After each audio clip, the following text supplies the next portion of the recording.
मेरा नाम विकास है। लोग मुझे मजदूर विकास कहते थे और मैं कभी बुरा नहीं मानता था, क्योंकि मजदूर होना मेरे लिए शर्मिंदगी की बात नहीं, मेरी पहचान थी। मैं उन लोगों में से नहीं था जो सपने देखते हैं, बल्कि मैं उन लोगों में से था जो दूसरों के सपने पूरे करने के लिए ईंट, रेत, सीमेंट ढोकर अपनी कमर तोड़ते हैं। मेरे पापा भी यही करते थे, मजदूरी। जब मैं 7 साल का था तो वो बीमार रहने लगे। एक दिन वो काम पर नहीं गए और अगले दिन उनकी अर्थी हमारे घर से उठी। वो दिन है और आज का दिन। मुझे याद नहीं कि मैं कब बच्चा था, शायद मैं कभी था ही नहीं।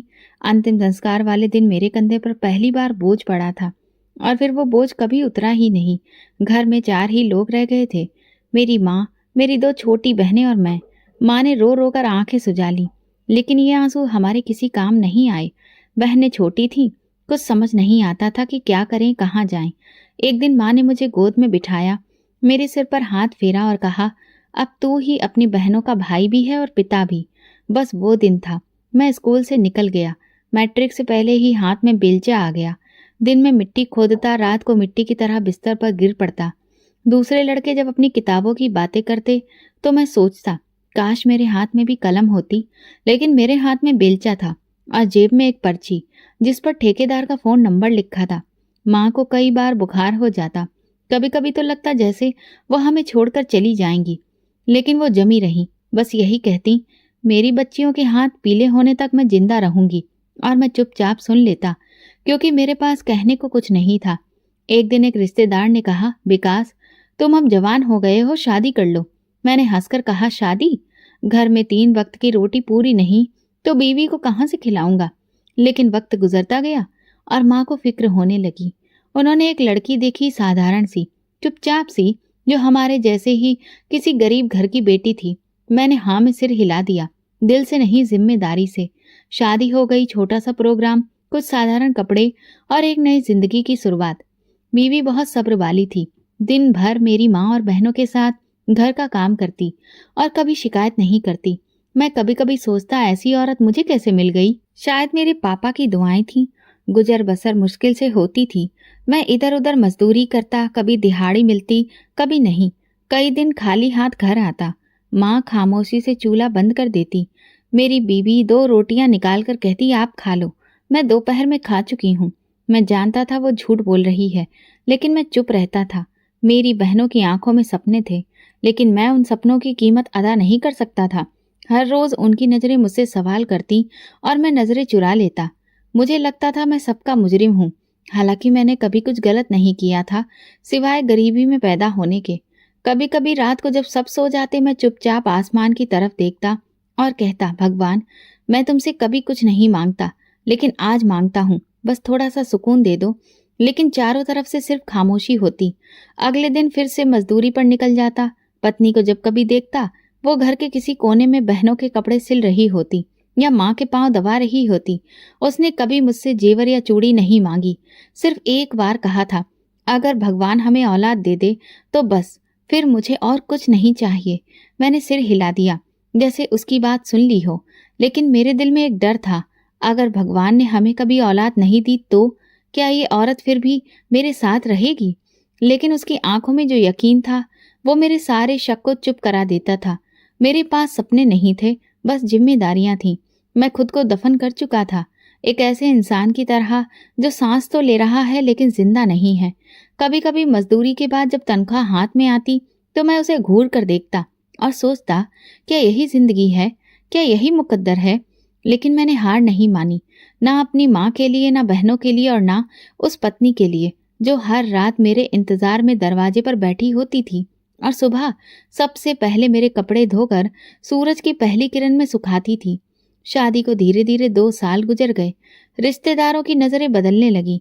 पहले पूछते थे, कुछ खुशखबरी है?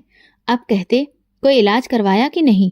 एक दिन मोहल्ले की एक औरत ने मेरी पत्नी को ताने दे दिए, शायद तुम्हारे नसीब में माँ बनना लिखा ही नहीं है। मेरी पत्नी उस दिन रोई तो नहीं, लेकिन अगली सुबह उसने मुझसे कहा, विकास, कहीं से अच्छे डॉक्टर का पता करो, शायद इलाज से कुछ हो जाए। मैंने सिर हिला दिया। अगले हफ्ते शहर के एक मशहूर डॉक्टर के पास उसे लेकर गया। उन्होंने कुछ दवाइयाँ दी, मैंने कुछ रिपोर्ट्स वहीं पर लगवा दी। कुछ महीने गुजर गए, लेकिन कोई फर्क नहीं पड़ा। फिर किसी ने बताया एक दरबार लगता है जहाँ लोगों की प्रार्थनाएं कबूल होती हैं। हम वहां गए। मेरी पत्नी नंगे पांव चलकर वहां गई, अपना माथा दर पर टेका। जब वापस आए तो उसने कहा, ऐसा लग रहा है जैसे दिल हल्का हो गया है। मैंने बस इतना कहा, भगवान सब ठीक करेगा। फिर 4 साल बीत गए। चौथे साल में हम एक बड़े शहर के डॉक्टर के पास गए। उसने मेरी पत्नी का पूरा चेकअप किया। कई दिनों तक रिपोर्ट चलती रही।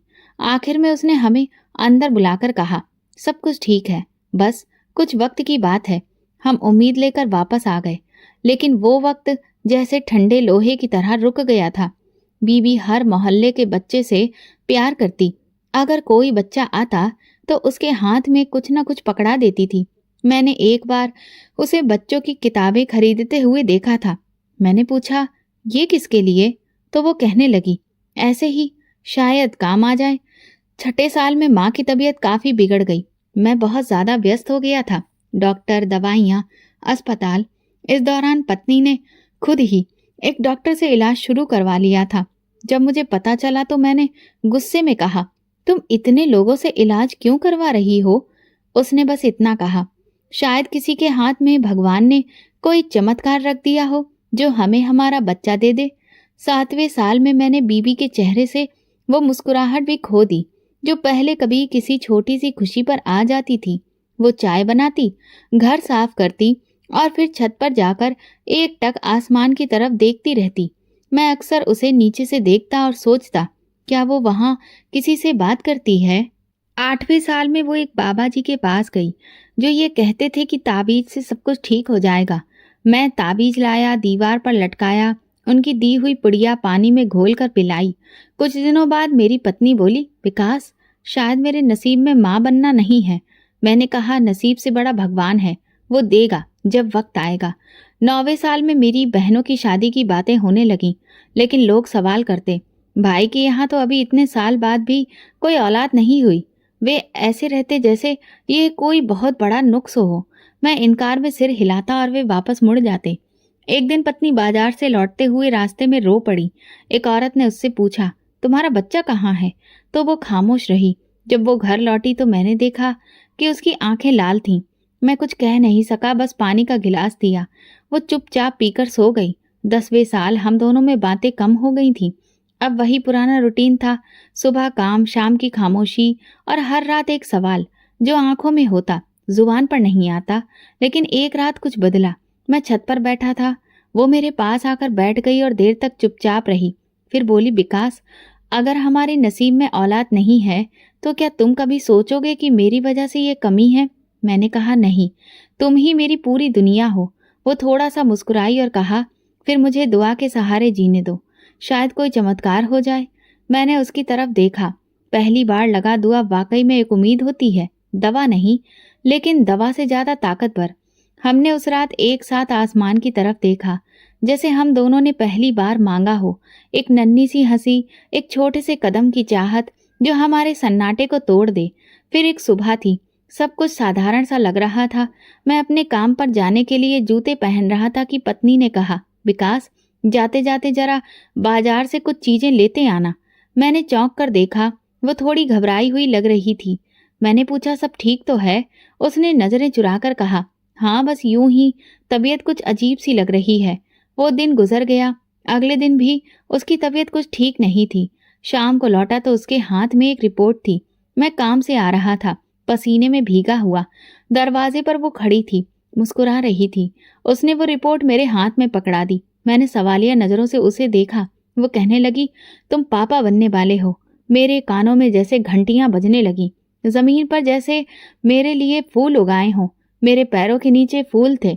मैंने दोबारा से उस कागज को देखा, जैसे कि मुझे भरोसा ही नहीं हो रहा हो। वो हंस रही थी और मैं खामोशी से उसे देख रहा था, जैसे कोई सपना आंखों के सामने जिंदा हो गया हो। मैं उस लम्हे कुछ बोल ही नहीं पाया, बस बाहर निकला और सीधा मंदिर गया। वहां सिर झुकाया और काफी देर तक हाथ जोड़े बैठा रहा। पंडित जी ने मेरे कंधे पर हाथ रखा। सब ठीक है विकास? मैं खड़ा हुआ, आंखों में आंसू थे। बस इतना कहा, भगवान ने आज मेरी सुन ली है। वापसी पर मैं सबसे पहले पत्नी के लिए फल लाया, फिर मोहल्ले के 2 बच्चों को 5-5 रुपए दिए। वो खुशी मेरे लिए किसी खजाने से कम नहीं थी। अगले दिन काम पर गया, लेकिन दिल वहीं घर पर अटका रहा। दोपहर में ठेकेदार से छुट्टी मांगी। उसने वजह पूछी। मैंने कहा मैं पिता बनने वाला हूँ। वो मुस्कुराया, जेब से 500 रुपए का नोट निकाला। ये मेरी तरफ से मिठाई। इस शाम मोहल्ले की दुकान से मैं मिठाई खरीदी, 2 किलो बर्फी, आधा किलो लड्डू, कुछ जलेबियां। दुकानदार हैरान होकर बोला, आज क्या बात है विकास भाई? मैंने कहा, प्रार्थनाओं का फल मिल गया है। वो कुछ समझ नहीं पाया, लेकिन खुशी मेरे चेहरे से टपक रही थी। मैंने मोहल्ले के हर घर में जाकर मिठाई बांटी। कुछ नहीं पूछा, कुछ ने कहा कि बस आशीर्वाद मिला। मेरी माँ ने जब मिठाई का डिब्बा देखा तो आंखें फैली। विकास, तुम सच कह रहे हो? मैंने सर हिलाया। वो बोली, शुक्र है भगवान का, उसने आखिरकार सुन ली। अब मेरी पत्नी की सेहत का ख्याल रखना मेरी जिंदगी का मकसद बन गया था। हर हफ्ते उसका चेकअप करवाता था। फल, दूध, अच्छा खान पान। एक दिन पत्नी ने कहा, विकास इतना खर्चा मत करो, अभी तो बहुत वक्त है। मैंने कहा, ये वक्त ही तो सबसे कीमती है। मैंने एक लम्हा भी बर्बाद नहीं करना चाहता था। पैसे जमा करने शुरू कर दिए थे। हर दिहाड़ी का कुछ हिस्सा अलग रखना शुरू कर दिया था। जरूरी चीजों में ही खर्च करता, पुराने कपड़ों पर ही गुजारा करने लगा था। काफी खर्च कम हो गए थे, लेकिन चेहरे पर अब खुशी बढ़ गई थी। रात को सोते वक्त पत्नी के पेट पर हाथ रखकर मैं खुशी खुशी सोता था। एक दिन वो बोली, क्या सोचते हो? मैंने कहा, मैं ये सोच रहा हूँ कि हमारा बच्चा कैसा होगा, तुम्हारे जैसा या मेरे जैसा। वो हंसने लगी। किसी पर भी जाए, बस सेहतमंद हो, बाकी भगवान सब ठीक करे। धीरे धीरे महीने गुजरते गए। हर महीने की रिपोर्ट मेरे दिल की धड़कन से जुड़ी होती। कभी मामूली कमजोरी, कभी चक्कर, लेकिन हम दोनों पहले से मजबूत हो गए थे। रिश्तेदार जो पहले ताने देते थे, अब बधाई देने आने लगे थे। कई लोग प्रार्थना के लिए हाथ उठाते, जैसे उनके दिल का बोझ भी हल्का हुआ हो। 7वें महीने में मैंने अपनी पत्नी के लिए एक छोटी सी कुर्सी खरीदी, जो आरामदेह थी। उस पर बैठकर वो स्वेटर बुनने लगी। छोटे साइज के स्वेटर, छोटे छोटे मोजे, टोपियां। एक दिन मैंने उससे पूछा, इतनी जल्दी? वो बोली, मुझसे इंतजार ही नहीं हो रहा। मैंने भी एक छोटा सा संदूक खरीदा। उसमें बच्चे के लिए चीजें रखना शुरू कर दी। एक छोटा सा झूला, कपड़े, कुछ खिलौने। मोहल्ले के कुछ लोगों ने दिल खोलकर आशीर्वाद दिया। कुछ ने पुरानी चीजें भी दे दी। मेरे लिए वो सब किसी कीमती खजाने से कम नहीं था। 9वें महीने तक मेरे घर का हर कोना पूरी तरह से मुस्कान से भर गया था। मेरी माँ रात को जाग जाग कर भगवान से प्रार्थना करती। बहनें जो कभी चुप रहती थीं, अब बच्चों के लिए नए नए नाम सोचती थीं। फिर वो दिन भी आ गया जिसका मैं बरसों से इंतजार कर रहा था। मेरी पत्नी को दर्द शुरू हुआ तो मैं उसे तुरंत ही अस्पताल लेकर गया। सर्दियों की सुबह थी, सूरज अभी पूरी तरह से निकला भी नहीं था। माँ भगवान के आगे बैठकर पूजा कर रही थी। बहनें घबराई हुई थी और मैं खुद भी कुछ समझ नहीं पा रहा था। बस अस्पताल के बाहर चक्कर पर चक्कर काट रहा था। 2 घंटे बाद नर्स बाहर निकली। उसके चेहरे पर मुस्कुराहट थी। बधाई हो, बेटा हुआ है। ये सुनते ही मेरे शरीर में जैसे करंट दौड़ गया। मैं तुरंत ही दरवाजे की तरफ लपका, लेकिन नर्स ने रोक दिया। थोड़ी देर रुक जाइए, सफाई हो रही है। मैं दीवार के साथ टेक लगाकर खड़ा हो गया। मेरे हाथ कांप रहे थे, आंखें छलकने लगी थीं। थोड़ी देर बाद अंदर जाने की इजाजत मिली। कमरे में दाखिल हुआ तो पत्नी कमजोर लग रही थी, मगर चेहरे पर अजीब सी रोशनी थी। उसके पहलू में छोटा सा बच्चा लिपटा हुआ लेटा था। गुलाबी सा चेहरा, काले काले बाल, सांस लेता हुआ बिल्कुल एक खूबसूरत जिंदा हकीकत। मैंने धीरे से उसके नन्हे हाथों को छुआ। वो हल्का सा ताकत लगाकर दोबारा सुकून से सो गया। मेरी पत्नी बोली, देखो ये तुम पर गया है ना? तो बिल्कुल इसकी नाक तो तुम्हारे जैसी है। मैंने कहा, इसके हाथ भी छोटे छोटे बिल्कुल मेरे जैसे ही हैं। उस लम्हे मुझे लगा जैसे दुनिया थम गई हो, जैसे इतने सालों का इंतजार, इतना दुख बस उसी एक लम्हे के लिए मैंने सहन किया था। मैंने नर्स को आवाज दी, यहाँ आसपास कोई मिठाई की दुकान है? वो हंसी, अभी से? मैंने कहा, हाँ अभी से, क्योंकि मेरा बेटे ने दुनिया में कदम रख लिया है। अगले दिन अस्पताल से वापसी पर छोटा सा स्वागत किया। मिठाई, दूध और वे कपड़े जो मेरी बहनों ने सिले थे। माँ ने बेटे को गोद में लिया तो वो देर तक चुपचाप उसे लिए बैठी रही और उसके माथे को चूमती रही। बहनों की आंखों में अजीब सी रोशनी थी, जैसे उनकी जिंदगी में भी कोई नया सा रिश्ता आ गया हो। मैंने अपने बेटे का नाम राहुल रखा। सब उसे इसी नाम से पुकारने लगे। काम पर जाता तो बार बार फोन करके पूछता, राहुल ने दूध पिया? रो तो नहीं रहा है? पत्नी अक्सर हंसकर कहती, तुम अपने बेटे से ज्यादा खुद को संभालो, काम पर ध्यान दो। मैं कहता कि काम तो मैं इसी के लिए कर रहा हूँ। दिहाड़ी के जब पैसे मिलते तो मैं उसे बेटे के लिए कुछ ना कुछ जरूर लेकर आता। कभी कोई छोटा सा खिलौना, कभी एक दूध की बोतल। मुझे लगता कि ये चीज नहीं, मेरी मोहब्बत है जो मैं उस पर वार रहा हूँ। घर और काम के बीच में जिम्मेदारियां बढ़ गई थीं। सुबह काम पर निकलता तो सूरज पूरी तरह से निकला हुआ भी नहीं होता। शाम को वापसी पर कमर सीधी करने की फुर्सत भी नहीं मिलती थी। बीवी के लिए दवा, माँ के लिए दवाइयाँ, बहनों के लिए छोटा मोटा सामान, सब कुछ मेरी जेब और वक्त से बाहर था। लेकिन मैं कभी भी नहीं रुका। एक दिन मैंने बहनों को बात करते हुए सुना, हमारी उम्र निकलती जा रही है, विकास भैया के बस में हो तो हमारी शादी भी हो जाए। माँ चुपचाप बैठी थी, शायद उनके दिल में बहुत कुछ था लेकिन जुबान पर नहीं। रात को जब अपनी पत्नी से बात की तो वो कहने लगी, अपने बच्चे के बाद हमें उनके लिए भी सोचना होगा, वरना उनके मन में खटास आ जाएगी। अगले दिन मैंने बहनों की शादी के लिए अलग से पैसे जमा करने शुरू कर दिए, लेकिन दवाओं, बच्चों के खर्च, राशन, सब कुछ तो पहले से ही मुश्किल से पूरा हो पा रहा था। मैंने फिर कुछ और अलग से काम करने शुरू किए। हफ्ते में 2 दिन रात की मजदूरी, इतवार को छोटे मोटे काम। बस यही उम्मीद थी कि जल्दी ही कुछ बंदोबस्त हो जाएगा। मुन्ना मेरा 6 महीने का हो गया था और मैं ये देखकर हैरान होता था कि वक्त कैसे पंख लगाकर निकल गया। वो मुस्कुराने लगा था, उंगली पकड़कर हल्की हल्की आवाजें निकालता। उसकी एक मुस्कान मेरी सारी थकान को उतार देती थी। एक दिन जब मैं घर आया तो देखा बहनें एक कोने में बैठी रो रही थीं। माँ ने बताया किसी ने उनका रिश्ता देखने से इनकार कर दिया। कह दिया कि माँ बीमार है और भाई पर तो बहुत जिम्मेदारी है, बीवी और बच्चा तो पहले से ही है। मैं चुप हो गया, कुछ कहने के लिए था ही नहीं। उसी रात मुझे नींद नहीं आई, लेकिन सुबह राहुल की हंसी सुनकर लगा जैसे भगवान कह रहा हो कि हिम्मत ना हारो, अभी तो बहुत कुछ बाकी है। राहुल की 5वीं सालगिरह बहुत साधारण थी। ना कोई जश्न, ना मेहमानों की कतार, बस मैं, बीबी, माँ और 2 बहनें। छोटा सा केक काटा, राहुल ने पहली बार अपनी मोमबत्तियां खुद बुझाईं, तालियां बजी, हमने दुआएं की और उसकी हंसी से घर का हर कोना रोशन हो गया। फिर जैसे एक धुंध आ गई। कुछ दिन बाद राहुल ने रात को खांसी की शिकायत की।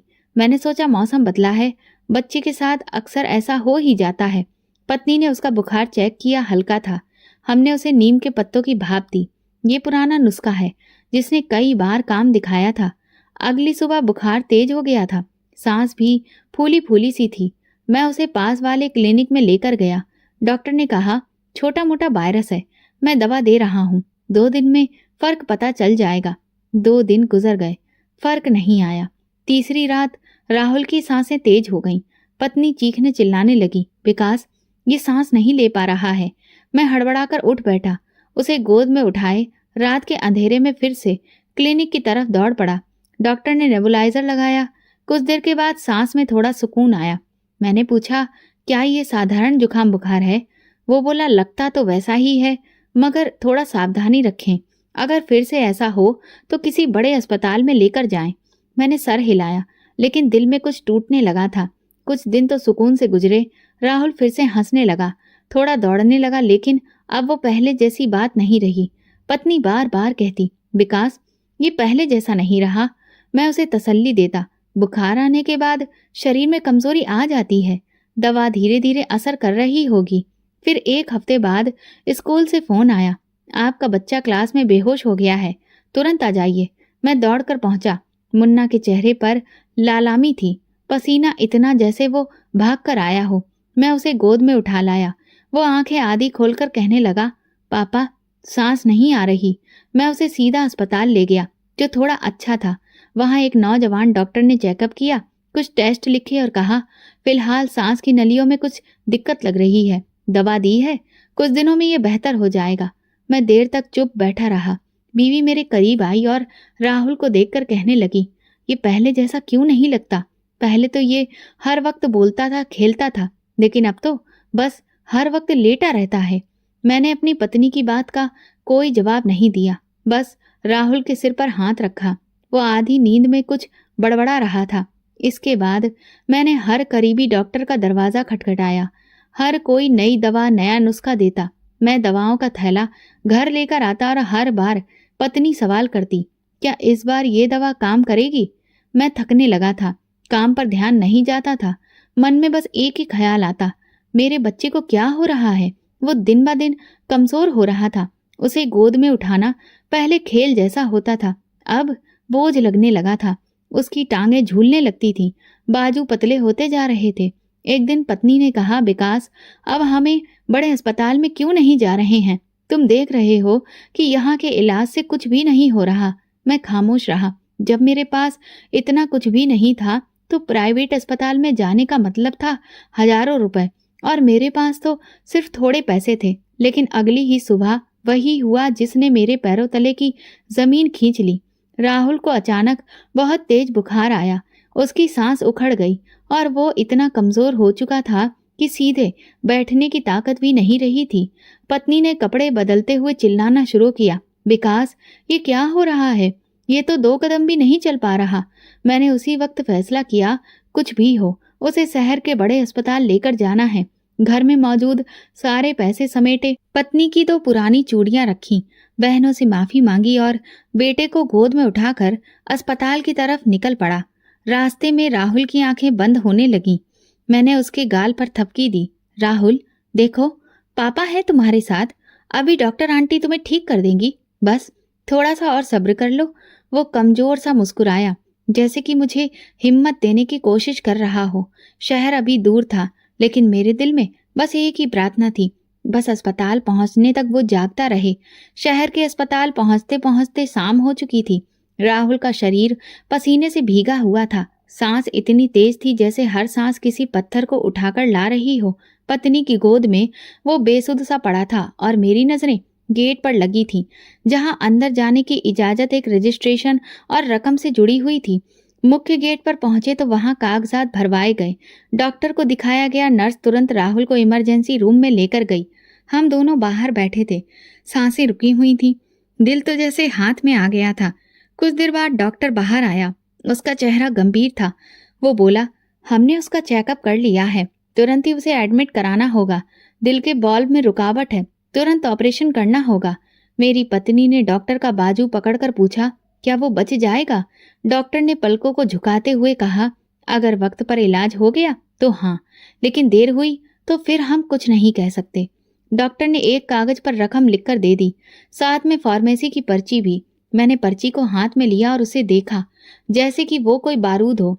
आंखें बार बार उस रकम को देख रही थीं, जो मेरी साल भर की कमाई से भी ज्यादा थी। बीवी ने पूछा, क्या लिखा है? मैंने पर्ची छुपा ली। कुछ दवाई लेनी है, तुम बैठो, मैं लेकर आता हूँ। मैं अस्पताल से निकला तो रास्ता धुंधला हो रहा था। सड़क पर गाड़ियां अपनी रफ्तार से चल रही थीं। लोग अपनी दौड़ में व्यस्त थे और मैं एक ऐसी दौड़ में था जिसका अंजाम नजर नहीं आ रहा था। सबसे पहले अपने ठेकेदार के पास गया। उसने सुनकर अफसोस जताया, विकास, तुम तो जानते हो कि इस महीने तनख्वाह रुकी हुई है। मैं खुद उधार में चल रहा हूँ। मैं खामोशी से उठा, बाजार में जानने वाले दुकानदार के पास गया। वो पुराना जानने वाला था, कई बार सामान उधार दिया था। इस बार बोला, विकास भाई, दिल तो कहता है कि मदद करूं, लेकिन पिछली बार भी रकम लौटाने में तुम्हें 6 महीने लग गए थे। मैंने एक आह भरी, इस बार बच्चा मर जाएगा। तब भी क्या 6 महीने काफी होंगे? उसने नजरें झुका ली, लेकिन रकम नहीं थी। इसके बाद कई गलियों में कई दरवाजों पर दस्तक दी। एक ने कहा, मेरे बच्चे भी बीमार हैं। दूसरे ने कहा, पापा की दवाइयां लानी पड़ती हैं। कोई दरवाजा उम्मीद नहीं बन सका। पत्नी का फोन आया, विकास, डॉक्टर पूछ रहे हैं कि पैसों का क्या बंदोबस्त है। मैंने कहा, मैं रास्ते में हूँ, कुछ ना कुछ हो जाएगा। एक लम्हे को मैं रुका और सोचा, क्या किसी रिश्तेदार के पास जाऊं? लेकिन वही लोग जिन्होंने बहन के रिश्तों से भी इनकार कर दिया, वे पैसे क्यों देंगे? फिर भी मैं गया। मामा के घर पहुंचा, घंटी बजाई, दरवाजा खुला। उन्होंने सुना, अफसोस जताया, ये सब भगवान की मर्जी है, प्रार्थना करो, सब ठीक हो जाएगा। मैंने कहा, प्रार्थना के साथ साथ दवा भी चाहिए, लेकिन उसके लिए रकम नहीं है। वो बोले, मेरी बेटी की शादी है, खर्चा बहुत हो रहा है। मैंने हल्की सी हंसी हंसी तो मेरा बेटा शायद नसीब में नहीं था। वो चुप हो गए। मैं दरवाजे से पलट गया। अब जो बची थी वो थी माँ। फोन मिलाया, माँ, जेवर या सामान रख दो किसी के पास, रकम की जरूरत है। तभी आवाज आई, बेटे, तेरे बाप के जमाने की कुछ चीजें हैं, देखती हूँ, शायद कुछ काम आ जाए। मैं देर रात तक भागता रहा। जो थोड़े बहुत पैसे जुटाए उनसे दवाइयाँ खरीदी।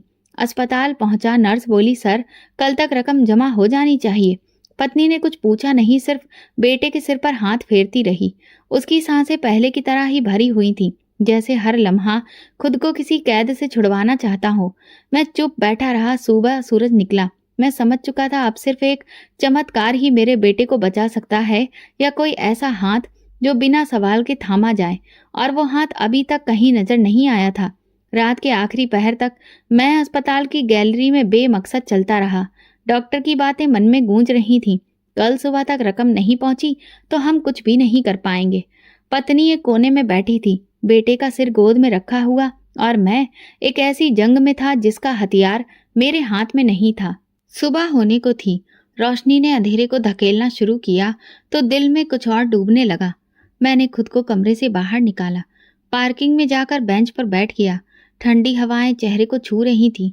तभी याद आया, घर में पापा का एक पुराना हथियार पड़ा है। कभी वो हिफाजत के लिए रखा था, अब जरूरत कुछ और थी। पत्नी को बताया, मैं पैसों का बंदोबस्त करने जा रहा हूँ, तुम फिक्र मत करो। वो कुछ न बोली। शायद वो भी किसी चमत्कार की उम्मीद छोड़ चुकी थी। मैं ऑटो में बैठा और सीधा गांव गया। स्टोर रूम में पहुंचा, लकड़ी की पुरानी अलमारी खोली, कपड़ों के नीचे लिपटी हुई चीज निकाली, हाथ में पकड़ी तो हथेली कांप गई। पापा की आवाज कानों में गूंजी, ये सिर्फ जरूरत पड़ने पर ही उठाना, वरना ये चीज कभी जिंदगी बचाती नहीं, बिगाड़ देती है। मैंने आंखें बंद की, खुद को समझाया, पापा अब ये वक्त जरूरत से भी आगे जा चुका है। मैंने उसे कपड़े में लपेटकर जेब में रखा और शहर की तरफ निकल गया। सड़क की शुरुआती रास्ते पर आकर मैं सड़क किनारे रुक गया। मंदिर से आरती की आवाजें आ रही थीं, लोग आ जा रहे थे, लेकिन मैं सड़क किनारे खड़ा अपनी किस्मत का हिसाब किताब कर रहा था। आती जाती गाड़ियों को देखता रहा, जैसे किसी इशारे का इंतजार हो। कुछ देर बाद एक सफेद गाड़ी आती दिखाई दी, जिसकी रफ्तार हल्की थी। अंदर एक औरत और एक ड्राइवर था। मैंने हाथ दिया, गाड़ी रुक गई। ड्राइवर ने शीशा नीचे किया। जी भाई साहब, लिफ्ट चाहिए, बहुत इमरजेंसी है। ड्राइवर कुछ कहने ही वाला था कि पीछे बैठी औरत ने कहा, बेचारे को बिठा लो, पता नहीं कितनी मजबूरी है। मैं फ्रंट सीट पर बैठ गया। गाड़ी चलने लगी। मैं चुपचाप बैठा रहा। थोड़ी दूर जाकर मैंने धीरे से जेब से पिस्तौल निकाली और सीधा ड्राइवर की तरफ की। गाड़ी रोको। ड्राइवर ने घबराकर ब्रेक लगा दिए। औरत चिल्लाई, क्या कर रहे हो भाई? मैं पीछे पलटकर बोला, जो कुछ भी तुम्हारे पास है सब निकालो, जेबर, पैसे, जो भी हो, जल्दी करो। औरत ने हाथ जोड़ लिए। भगवान का वास्ता है, मेरे पास कुछ भी नहीं है। ये सारे पैसे मेरी बेटी के इलाज के लिए हैं। उसके दिमाग में चोट लगी है, मैं अभी अस्पताल ही जा रही हूँ। मैंने कठोर लहजे में कहा, मुझे कोई फर्क नहीं पड़ता कि तुम्हारे साथ क्या हो रहा है। मेरा बेटा भी इस वक्त अस्पताल में है और उसके दिल के बल्ब बंद हो चुके हैं, वो मर रहा है। औरत की आवाज कांपने लगी। मैंने सब कुछ बेचकर ये पैसे जमा किए हैं। अगर मैं वक्त पर नहीं पहुंची तो मेरी बेटी नहीं बचेगी। प्लीज हम पर रहम करो। मैं गरज कर उसकी तरफ बोला, बस बहुत सुन लिया, ब्रीफ केस दो। ड्राइवर कुछ कहने को हुआ तो मैं चिल्लाकर बोला, अगर तुम बोले तो तुम्हें यही खत्म कर दूंगा। मैं पीछे मुड़कर एक बार भी नहीं देखा। बंदूक की नोक पर एक बाइक वाले के पीछे बैठा और पूरी रफ्तार से उससे बाइक दौड़ाने को बोल दिया। बीच रास्ते से उतरकर मैं तेजी से अस्पताल की ओर दौड़ गया। उस पल मुझे कुछ भी सुनाई नहीं दे रहा था, बस दिल में एक ही बात गूंज रही थी, मेरा राहुल बच जाए, मेरा बेटा बच जाए। उसी शहर में उसी दिन 2 बच्चे मरने के करीब थे। एक को बचाने के लिए मैंने दूसरे की उम्मीद छीन ली थी। मुझे ये समझ आ चुका था, लेकिन शायद कुछ समझने के लिए बहुत देर हो चुकी थी। अस्पताल पहुंचते ही मैं इमरजेंसी की खिड़की पर लपका, बैग मेज पर रखा और सांस चढ़ाते हुए बोला, रकम लाया हूँ, तुरंत डॉक्टर को जानकारी दे। नर्स ने हैरानी से मेरी ओर देखा, पर्ची ली, बैग देखा और तुरंत फोन उठाया। 2 मिनट बाद डॉक्टर आया, कागजात देखे, पेमेंट की रसीद देखी और बोला, ठीक है, बच्चे को तुरंत ऑपरेशन थिएटर में ले जा रहे हैं। मैं पत्नी की तरफ मुड़ा, वो बेटे के चेहरे को बार बार प्यार से सहला रही थी। डॉक्टर ने कहा, अब आप लोग बाहर इंतजार करिए। पत्नी ने आंखों में आंसू लिए बेटे के माथे पर आखिरी बार हाथ रखा और नर्स के साथ वो अंदर चला गया। हम दोनों दरवाजे के बाहर बेंच पर बैठकर अस्पताल के हालातों को देख रहे थे। कदमों की आवाज, मरीजों की कराहट, सब जैसे किसी फिल्म की आवाजें थीं और हम एक सीन में पत्थर जैसे बैठे थे। 4 घंटे गुजर गए। हर गुजरते मिनट के साथ दिल की धड़कन तेज होती जा रही थी। मैं एक बार फिर अस्पताल के मंदिर के कोने में जा बैठा। कुछ भी मांगने का ढंग भूल चुका था। बस खामोशी में आंखें बंद करके बैठा रहा। फिर अचानक एक नर्स ने आवाज दी, विकास जी, डॉक्टर साहब बुला रहे हैं। दिल जैसे गले में आ गया। मैं भागता हुआ गया। दरवाजा खुला, डॉक्टर मुस्कुरा रहा था। बधाई हो, ऑपरेशन कामयाब हो गया है। अब बस कुछ दिन आईसीयू में रहकर बच्चे को पूरी तरह आराम देना है। मैं बिना पलक झपकाए बस देखता रहा। शब्द गले में अटक गए थे। पत्नी पीछे आ गई, डॉक्टर की बात सुनी और वो तुरंत ही भगवान को धन्यवाद देने लगी। हमारी सारी दुनिया एक खबर में लिपटी हुई थी, बेटा बच गया था। अगले कुछ घंटे मैं कमरे के बाहर लोगों से मिलता रहा, पत्नी को तसल्ली देता रहा और भगवान का शुक्रिया अदा करता रहा। दिल चाहता था कुछ ऐसा करूं कि ये खुशी किसी और को भी मिल जाए। दोपहर में अस्पताल के पास की मिठाई की दुकान से 5 किलो मिठाई ली। वापसी में रास्ते में हर राहगीर को आवाज दी, मिठाई लीजिए, मेरा बेटा बच गया है, दुआएं दीजिए। डॉक्टर से नर्स, सफाई वाला, गार्ड, सबको मिठाई दी। अस्पताल के वार्ड में कुछ मरीजों के तीमारदारों को भी दी। सब हैरान होकर पूछ रहे थे, क्या हुआ? मैं कहता, बस जिंदगी वापस मिल गई, दुआ कीजिएगा। पत्नी ने धीरे से कहा, इतनी मिठाई बांट रहे हो, पैसे कहाँ से आए? मैंने नजर चुराई। एक दोस्त ने मदद की, बहुत अच्छा इंसान है। उसने शुक्रिया अदा किया। भगवान ऐसा दोस्त सबको दे। बेटे को आईसीयू से निकालकर वार्ड में शिफ्ट कर दिया गया था। अब वो धीरे धीरे बेहतर हो रहा था। चेहरे पर थोड़ी सी रौनक वापस आ गई थी। मैं उसके पास बैठा रहा, उंगली थाम कर। वो सोया हुआ था। पत्नी के चेहरे पर एक अजीब सी तसल्ली थी, जैसे उसने वो सब कुछ पा लिया हो जो अरसे से मांग रही थी। रात को मैं अस्पताल के वार्ड में जा बैठा। अंधेरा फैल चुका था, लेकिन मेरे दिल में रोशनी थी। कुछ देर आंखें बंद की, लेकिन अचानक एक बात मन में गूंजने लगी, मेरी बेटी मर जाएगी, प्लीज मेरे पैसे वापस कर दो। दिल में हलचल सी हुई, लेकिन मैंने ये ख्याल झटक दिया। खुद को समझाया, तुमने जो किया वो बस मजबूरी में किया था। तुम कोई चोर नहीं, एक बाप हो। अगर तुम ऐसा नहीं करते तो तुम्हारा बेटा मर जाता। लेकिन अंदर कोई था जो बार बार कहता, क्या एक जान बचाने के लिए दूसरी जान को छीनना जरूरी था? 2 दिन हो चुके थे। बेटा वार्ड में था, सांस नॉर्मल और चेहरे पर सुकून, और पत्नी की आंखों में वो चमक थी जो सिर्फ एक माँ महसूस कर सकती है। मैं रोजाना जल्दी अस्पताल पहुंचता, नर्सों से रिपोर्ट्स लेता, दवा चेक करता और कभी कभी दूसरे वार्ड के बच्चों के लिए खिलौने या मिठाई लेकर जाता था। मैं वो सब कुछ कर रहा था जो एक शुक्रगुजार बाप करता है। इस शाम मैं निचली मंजिल पर दवा लेने गया। वापसी पर राहदारी से गुजरते हुए एक तरफ कुछ शोर सुनाई दिया। दवा खाने के बाहर एक औरत की रोती हुई आवाज गूंज रही थी। वहां भीड़ लगी हुई थी। मैंने देखा तो एक तरफ रुक गया। कुछ अस्पताल का स्टाफ, कुछ मरीजों की तीमारदार, और बीच में वो औरत हाथ आसमान की तरफ उठाकर बद्दुआएं दे रही थी। जिसने मेरी बेटी के इलाज के पैसे लूटे, भगवान करे वो अपनी औलाद को तड़पते हुए देखे। भगवान करे कि वो कभी भी चैन से सो न सके। मैं उसकी आवाज सुन रहा था और पहचान गया। कदम पीछे हटाने चाहे, लेकिन ऐसा लगा कि जैसे पैर जमीन से जुड़ गए हैं। मैं दूसरी तरफ मुड़कर उसका चेहरा देखने की हिम्मत नहीं कर सका, लेकिन आवाज साफ थी। मेरी बेटी बस एक ऑपरेशन की दूरी पर थी, लेकिन मैं वक्त पर नहीं पहुंच सकी। खून बहुत बह चुका था। दिमाग की चोट ने उसे लील लिया। एक औरत ने पूछा, आपने डॉक्टर को फोन नहीं किया था क्या? वो औरत बोली, क्या बताती, मेरे पास पैसे नहीं थे। जिसके लिए सब बेचा था वो भी छीन लिए गए। मेरे कान सुन रहे थे, लेकिन दिल इनकार कर रहा था। पसीना माथे पर आ गया। मैं चुपचाप रुख मोड़ने की कोशिश करने लगा, मगर भीड़ में एक नजर मेरे चेहरे पर पड़ गई। एक उम्रदराज आदमी ने मुझे देखा और एक लम्हे को ठहर गया। फिर उसने अपना सिर झुका लिया, जैसे कुछ पहचान लिया हो, लेकिन खामोशी ओढ़ ली। मैं तेजी से वार्ड की तरफ पलटा। कमरे के दरवाजे पर पहुंचा। सांस चल रही थी। पत्नी ने दरवाजा खोला, क्या हुआ, दवा नहीं मिली? मैंने हाँ में सिर हिलाया और अंदर आ गया। बेटा सो रहा था। उसके माथे पर हाथ फेरा, उसकी सांस महसूस की। पत्नी ने बात बदलते हुए कहा, आज वो नर्स बहुत दुआएं दे रही थी कि कितने कम दिनों में बेटे की हालत संभल गई है। मैंने सिर झुकाकर बस इतना कहा, दुआएं? हाँ, शायद किसी की दुआओं ने बचा लिया। लेकिन अंदर की आवाज साफ थी, या शायद किसी की बद्दुआओं के बदले तुमने बचा लिया। अगली सुबह मैंने पत्नी से कहा, मैं थोड़ी देर के लिए बाहर जा रहा हूँ, तुम बच्चे का ध्यान रखना। वो बोली, कहाँ जा रहे हो? मैंने जवाब दिया, बस थोड़ा सांस लेने बाहर जा रहा हूँ। मैं दोबारा दवा खाने के दरवाजे पर पहुंचा। औरत अभी भी वही थी, दीवार से लगी बैठी, आंखों के सूखे आंसू, चेहरा पीला पड़ा। उसके पास वही शख्स बैठा था जो कल मुझे देख चुका था। मैं थोड़ा दूरी पर रुक गया, कांपते कदमों से आगे बढ़ा, लेकिन इतना करीब नहीं गया कि वो मुझे पहचान सके। उसकी आवाज अब धीमी थी, मगर शब्द मेरे दिल में छुरी की तरह उतरते थे। मेरी बेटी सिर्फ 9 साल की थी, जिंदगी से भरपूर, सिर्फ एक मौका चाहिए था, लेकिन किसी ने उसे वो भी छीन लिया। उसके पति ने नरमी से कहा, बस करो, जो होना था वो हो गया, अब सब्र करना है। वो रो पड़ी, सब्र कैसे करूं?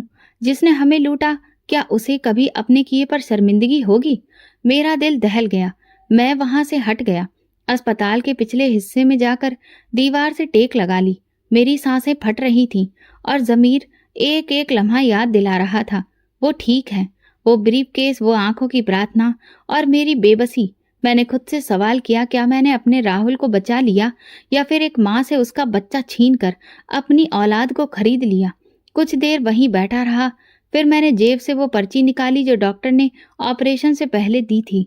उस पर लिखा था, जिंदगी बचाने के लिए फौरन पैसों की जरूरत है। और मेरे दिल में एक आवाज गूंजी, कभी कभी किसी की जिंदगी बचाने के लिए जो रास्ता हम चुनते हैं, वही किसी और की जिंदगी को छीन लेता है। उस दिन अस्पताल से घर वापसी पर मैं बदला हुआ था। राहुल अभी भी मेरी आंखों का तारा था, लेकिन अब उसकी हर सांस मुझे याद दिलाती थी कि एक और बच्ची आज इस सांस से महरूम है। मैंने उसी रात फैसला कर लिया था और अब उस औरत का सामना बहुत मुश्किल हो गया था। मुन्ने को वार्ड में 3 दिन हो चुके थे और वो हल्की आवाज में बातें भी करने लगा था। बीबी के चेहरे पर सुकून था। माँ ने दुआएं दी और बहनें हर थोड़ी देर में फोन पर हाल पूछती थीं। लेकिन मेरे दिल में अभी भी एक खिंचाव था, जैसे सब कुछ ठीक होकर भी कुछ बाकी हो। डॉक्टर ने कहा, अभी 3 दिन और रखना पड़ेगा, बच्चा कमजोर है, इन्फेक्शन का खतरा है। मैंने इस बात पर सर हिलाया, लेकिन अंदर एक और सोच चल रही थी। मेरी जेब खाली हो चुकी थी। दवा की आखिरी पर्ची मैंने पुराने जानने वाले से पैसे लेकर पूरी की थी। अगली सुबह जब डॉक्टर राउंड पर आए, मैंने पूछा, अगर हम बच्चे को घर लेकर जाना चाहें, दवा वक्त पर देते रहें तो कोई दिक्कत तो नहीं है? डॉक्टर ने आंखें सिकोड़ी, दिक्कत तो है, लेकिन अगर आप जिद करेंगे तो हम कुछ हिदायत दे देंगे, बाकी जिम्मेदारी आपकी होगी। बीवी हैरान हुई, इतनी जल्दी? अभी तो आप खुद ही कह रहे थे कि बच्चा कमजोर है। घर का माहौल अच्छा होगा, बच्चे को आराम मिलेगा और हमें भी कुछ राहत की सांस मिलेगी। मैंने कहा। शाम को सारी कागजी कार्रवाई पूरी की, दवा की लिस्ट बनवाई, पत्नी को साधारण सा कपड़ा दिया कि वो बच्चे को उड़ा दे। नर्स ने सवालिया नजरों से देखा, लेकिन मैंने बस इतना कहा, अभी फिलहाल मजबूरी है, लेकिन वापस आएंगे। रात को 9 बजे हम बाइक पर थे। पत्नी पीछे बच्चे को हाथ में थामे बैठी हुई थी। मैं सड़क पर नजरें जमाए तेज हवा के शोर में अपने ही दिल की आवाजों से लड़ रहा था। घर पहुंचे तो सब हैरान थे। माँ ने कहा, इतनी जल्दी? मैंने कहा, डॉक्टर ने कहा है कि घर का माहौल अच्छा रहेगा, हम दवा वक्त पर देते रहेंगे। बेटा खामोश था, थका हुआ था, लेकिन होश में। बहनों ने उसके लिए बिस्तर बिछाया, बीवी ने दूध गर्म किया, दवा दी और फिर रात को सब सोने चले गए। रात के एक पहर में अचानक बेटे की सांसें तेज होने लगी।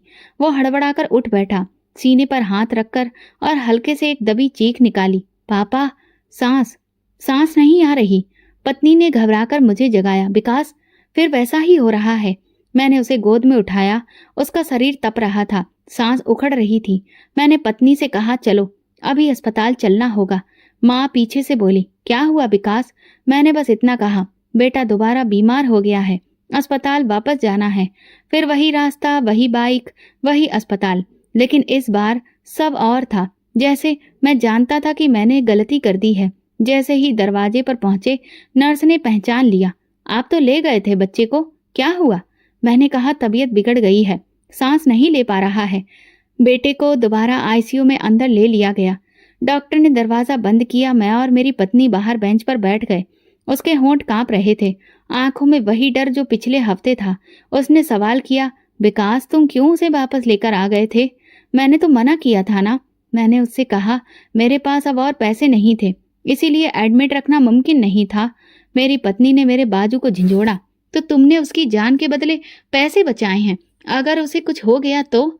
मैं चुप रहा। दिल में सिर्फ एक बात थी, क्या मेरी जल्दबाजी ने वो सब बर्बाद कर दिया जो हमने बचाया था?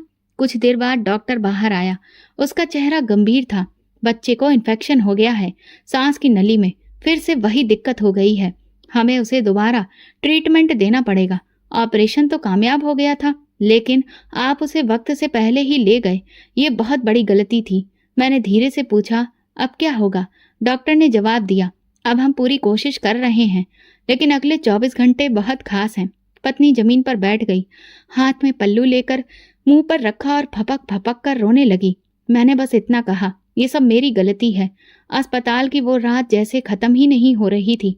पत्नी बेटे के दरवाजे के बाहर बैठी थी, चुपचाप पत्थर बनी हुई। मैंने कई बार हिम्मत की कि कुछ बोलूं, लेकिन शब्द मेरे अंदर कहीं दब गए थे। डॉक्टर ने कह दिया था कि हालत नाजुक है और दुआ के सिवा अब कुछ भी नहीं बचा था। कमरे से बाहर आया तो बेमकसद चल रहा था। नर्सों की कदमों की आवाजें, इमरजेंसी की घंटियां, स्टाफ की आवाजें, सब कुछ एक नज़ारे में था। सामने सिर्फ एक चेहरा बार बार आ रहा था, उस औरत का जो दवा खाने के बाहर अपनी बेटी की मौत पर बद्दुआ दे रही थी। सुबह मैंने फैसला कर लिया था। मैं अस्पताल के मरीज के नाम से फाइल निकलवाई और पता भी पता कर लिया, जो कि अस्पताल से बस कुछ ही दूरी पर था। मैंने अपनी पत्नी को कुछ भी नहीं बताया, बस इतना कहा कि मैं डॉक्टर के पास जा रहा हूँ, तुम बस बेटे का ख्याल रखना। बस्ती में पहुंचा तो वहां हवा खामोश थी। गली के आखिरी में छोटा सा ऐसा घर था जहां बाहर जूते बिखरे हुए थे। अंदर से रोने की दबी दबी आवाज आ रही थी। दरवाजे पर 3 बार दस्तक दी। कुछ देर बाद एक आदमी दरवाजे पर आया, जिसके चेहरे पर चोटों के निशान थे। जी, कौन? मैंने झिझकते हुए कहा, मुझे बात करनी है आपकी पत्नी से। मैं वही हूँ जिसने उस दिन पैसे छीने थे। चेहरे पर हैरत, फिर पहचान, फिर गुस्सा उभरा। उसने एक कदम पीछे लिया, शायद अंदर आवाज देने के लिए। मैं जल्दी से बोला, मैं यहाँ माफी मांगने आया हूँ। इससे पहले कि वो कुछ बोलता, वही औरत पीछे से आ गई, आंखें लाल और चेहरा बेजान। जैसे ही उसने मेरी आवाज सुनी, झपट कर मेरे गिरेबान को पकड़ लिया। तू था वो, तू था जिसने मेरी बेटी की जान ले ली। मैंने अपने दोनों हाथ जोड़ लिए। हाँ, मैं ही था, पर मैं मजबूर था। मेरा बेटा मर रहा था। मैंने गलत किया, लेकिन आपका दुख देखकर मेरे अंदर सब कुछ खत्म हो चुका है। वो दहाड़ मार मार कर रोने लगी। मेरी बच्ची सिर्फ 9 साल की थी। तुमने मुझे उससे छीन लिया। उसके लिए मैंने सब कुछ बेचा था। क्या वो तुम्हारी मजबूरी से कम थी? मैंने नजरें झुका ली। नहीं, वो भी उतनी ही कीमती थी जितनी मेरे बेटे की जान। मुझे कोई भी अधिकार नहीं था, मैं जानता हूँ, लेकिन मैं अब इस बोझ के साथ नहीं जी सकता। उसके पति ने आगे बढ़कर उसके हाथों से मेरा गिरेबान छुड़वाया। तुम अब कुछ भी कर लो, लेकिन अब हमारी बेटी वापस नहीं आ सकती। लेकिन अगर ये सच है कि तुम पछता रहे हो, तो तुम्हें माफी भी मांगनी होगी और हिसाब भी पूरा करना होगा। मैंने सर हिलाया। मैं अपना घर बेच दूंगा, किराए के मकान में रह लूंगा, पर आपकी रकम पूरी वापस करूंगा, एक एक पैसा लौटा दूंगा। औरत ने मेरा चेहरा भरकर देखा, फिर नीचे बैठ गई। कुछ लम्हे खामोश रही, फिर बोली, तुम जानते हो तुमने क्या किया? तुमने हमें जीते जी मार दिया है। मैंने धीरे से कहा, अब मेरी जिंदगी भी वही है। मेरे बेटे की सांस उसी वक्त में अटक गई थी जब मैंने वो रकम छीनी थी। उसके पति ने कहा, हो सकता है यह हमारे भगवान की तरफ से एक आजमाइश थी। हमने सब कुछ खो दिया और शायद भगवान ने तुम्हें भी एक सबक दिया है। मैंने ब्रीफ केस से जितने पैसे बाकी थे वो निकाले और आगे बढ़ा। ये अभी के हैं, बाकी जैसे जैसे मुमकिन होगा दूंगा। औरत ने वो पैसे नहीं लिए, बस इतना कहा, इसे बच्चे के लिए रखना जिसे तुमने बचाया। मैं तुम्हें माफ करती हूँ, पर अगर तुम वादे से पलटे तो मेरा दिल कभी तुम्हें माफ नहीं करेगा। मैंने सर झुकाकर जमीन को देखा, फिर उनके पैरों को। शुक्रिया, आपने मेरे बच्चे को माफ कर दिया। मुझे तो शायद जिंदगी भर खुद को माफ करना नहीं आएगा। वापसी पर दिल में एक हल्कापन था। मैं जानता था सफर खत्म नहीं हुआ, बल्कि हिसाब का वक्त अब शुरू हुआ था। अस्पताल वापस पहुंचा तो पत्नी बाहर बैठी मिली। मेरे चेहरे पर नजर पड़ी तो बोली, कहाँ गए थे? मैंने सिर्फ इतना कहा, माफी लेने। पत्नी ने बच्चों के कमरे की तरफ इशारा किया। जाकर देखा, वो सो रहा है, लेकिन सांस मामूली है। डॉक्टर कह रहा है एक बार फिर चेकअप के बाद देखने पर पता चलेगा कि कितनी जान बाकी है। मैं दरवाजे पर खड़ा रहा। सांसों की आवाज आ रही थी, लेकिन मेरे दिल में सिर्फ एक प्रार्थना थी, भगवान, अब अगर सजा देनी है तो मुझे देना, बच्चे को नहीं। सुबह सूरज निकला, मुझे तो अस्पताल के कमरे में सिर्फ खामोशी सुनाई दी। पत्नी कुर्सी पर सर झुकाए बैठी थी। डॉक्टर धीरे से अंदर आया, बच्चे की नब्ज चेक की, ऑक्सीजन लेवल देखा और कुछ देर बाद सर हिला दिया। पत्नी ने डॉक्टर की आंखें देखकर सब समझ लिया। उसने बेटे के सीने पर हाथ रखा, फिर पत्थर हो गई। मैं वहीं दरवाजे के पास खड़ा था, जैसे जमीन रुक गई थी। कदम आगे नहीं बढ़े। डॉक्टर मेरे पास आया। हमने पूरी कोशिश की, लेकिन इसकी सांस बहुत कमजोर हो चुकी थी। दिल ने जवाब दे दिया। मेरी आंखें खाली थीं। मैं दरवाजे के कोने पर बैठ गया, कमर दीवार से लगा ली और गर्दन नीचे गिरा दी। पत्नी रोते हुए बेटे को सीने से लगाए थी। नर्स आगे बढ़ी, उसके हाथों से बच्चा लिया, चादर में लपेटा और वार्ड से बाहर निकल गई। अगले कुछ घंटे धुंधले थे। कागजी कार्रवाई, कफन, दफन, सब कुछ जैसे किसी और के लिए हो रहा था। अंतिम यात्रा में मोहल्ले के कुछ लोग आए, 2 रिश्तेदार भी। जब मिट्टी डाल रहे थे तो एक मुट्ठी दिल पर चोट कर रही थी। मुझे लग रहा था जैसे मिट्टी मेरी छाती पर पड़ रही हो। पत्नी मेरे साथ वहीं बैठी थी, चुपचाप। उसने कहा, अगर तुम उसे वहीं अस्पताल में रहने देते, वापस घर नहीं लाते, तो शायद वो बच जाता। मैंने बस इतना कहा। अगर मैं कभी उसे लेकर गया ही ना होता, शायद तब भी वो बच जाता। वो बोली, नहीं, अगर तुमने वो पैसे ना लिए होते तो शायद किसी और की बेटी बच जाती। भगवान ने हमें दिखा दिया कि दूसरों का हक छीनकर कभी बरकत नहीं आती। उस दिन के बाद मन में हर बार सवाल होता, क्या तुमने खुद को माफ किया? मैंने कभी भी पत्नी से दोबारा इस वाकये का जिक्र नहीं किया, ना उस औरत का, ना उसकी बेटी का, ना अस्पताल के दवा खाने का। लेकिन मेरे अंदर वो चीखें अभी भी गूंजती हैं। कभी कभी बाजार में कोई लड़की नजर आती तो मैं रुक कर उसकी माँ को देखता। दिल कहता शायद वही हो, लेकिन हर बार कोई और निकलता और मैं खाली दिल के साथ आगे बढ़ जाता। एक दिन एक पुराना जानने वाला मिला। उसने बताया कि वो इंसान जिसकी बेटी की मौत हुई थी, अब दूसरे शहर चला गया है। उसका छोटा सा कारोबार है। मैंने उसका पता मांगा, लेकिन उसके पास नहीं था। तब से अब तक हर दूसरे महीने मैं उस शहर जाता हूँ, उसे बाजारों में ढूंढता हूँ, अस्पतालों में पूछता हूँ, कभी इस उम्मीद पर कि कोई निशान मिल जाए। मेरे पास जो पैसे होते हैं, जो मैंने बचाए हैं, वही मेरी असली जिंदगी है। लोग कहते हैं मैं बदल गया हूँ, कोई कहता है खामोश हो गया हूँ, लेकिन सच ये है मैं सिर्फ माफी में लगा हूँ। पत्नी कभी कभार पूछती है, क्या तुम अभी भी उसके बारे में सोचते हो?